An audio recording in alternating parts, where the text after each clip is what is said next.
Нови 3 лица се приведени синоќа и се сомничат за кривични дела учество во толпа што ќе спречи службено лице во вршење на службено дејство и учество во толпа што ќе изврши кривично дело, соопшти МВР.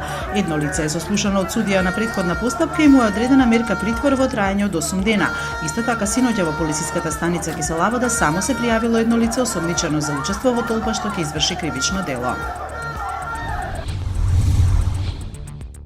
На официјалната интернет страница на Собранието одстранета е сликата на претходниот спикер Трајко Велјановски и е ставена од неговиот наследник Талат Џафери, како потпредседатели се уште се Антонио Милошовски, Рафи Салити и Рената Десковска, иако на следната седница на парламентот треба да биде изборот на нови потпредседатели. За сега пленарна седница се уште не е закажана.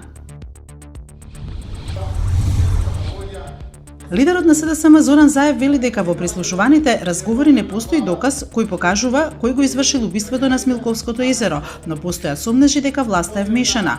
На разговорите може да се свати дека постојат сериозни индиции дека власта сакала да покаже дека албанци убиле македонци, тврди Заев во интервју за Српски курир.